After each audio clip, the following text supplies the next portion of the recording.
Calluses are areas of thickened and sometimes hardened skin that forms as a response to repeated friction, pressure, and irritation. Whether you're an athlete, a weightlifter, or someone who works with their hands, calluses can be a real nuisance. But don't worry, I'm going to walk you through 5 effective steps to get rid of calluses on the hands and feet, restore the skin back to normal, and to keep them looking smooth and healthy. So let's get started. Also, give this video a like and subscribe down below so you don't miss out on future videos. I talk extensively about evidence-based ways to improve your hair, skin, and health, so if that's something you're into, definitely consider subscribing. Sometimes, guys, your hand calluses are gonna hurt if you lift weights, play guitar, or work with your hands. Doing things like gardening, farming, or construction, you're gonna have calluses at some point. It's your keratinocytes' way of toughening up to withstand the kind of work you put your hands through every day, right? The 2 most common areas are going to be your hands and your feet, but they can form anywhere on the skin. A lot of times people group calluses together with corns, but corns are another skin issue, which is caused by pressure. And yes, there are some similarities between both of them, but for the most part, a corn is found mostly on the feet and close to a bone. It can happen on the hands too, but less commonly.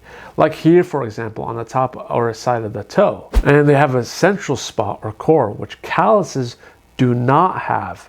If you want me to do a deep dive video on treating corns, all you have to do is comment corn in the comments below to let me know that you want a video on that.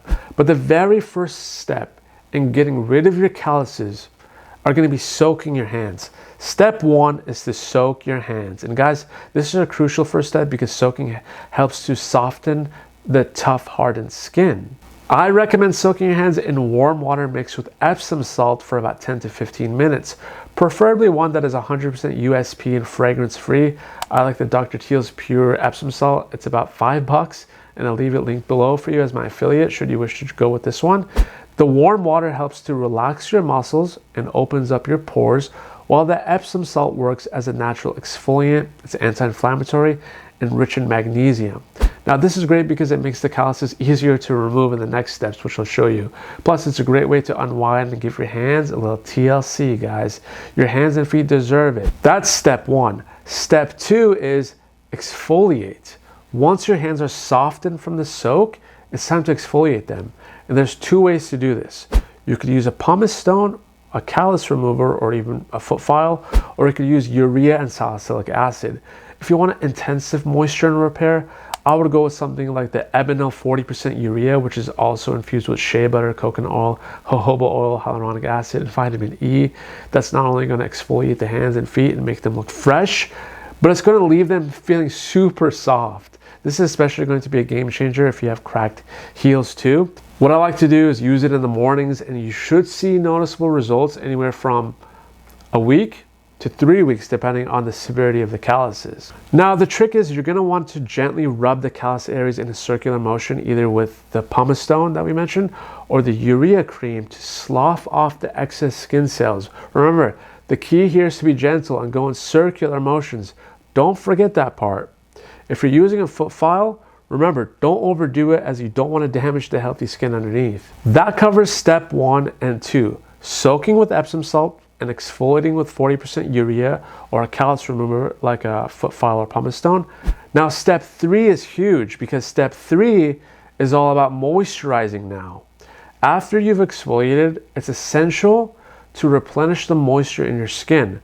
Now the urea cream is going to provide a good amount of moisture, but I would also add in addition to this a thick nourishing hand cream that is loaded with ceramides formulated to target and repair the actual skin barrier. For this, I personally would go with the CeraVe Therapeutic hand cream and would use this at night. So you could use the Ebanel 40% urea in the mornings and then finish the night off with the CeraVe hand cream. Because CeraVe has its patented MVE technology, it releases moisturizing ingredients for 24-hour hydration. So by the time you use the urea again, you'll be staying ahead of the game. Let's move on to step 4 now, which is going to be all about protection.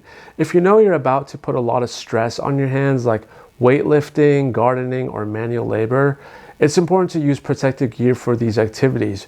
Wearing gloves can significantly reduce the friction and pressure that causes calluses to form in the first place. Look for gloves that are padded and breathable to ensure you minimize the chances of worsening the callus or getting them again once they're gone. Most of the calluses actually come from using dumbbells, so if I forget to bring them to the gym, I definitely pay the consequence for that. Actually, funny to know, I used to get them when I would do a lot of riding too. It turns out that it's called rider's callus. Comment down below if you've had this one too. And lastly, step 5, maintain a regular care routine for your hands. Consistency is key when it comes to keeping your hands callus free. Make it a habit to soak, exfoliate, and moisturize your hands at the very least 3 times a week.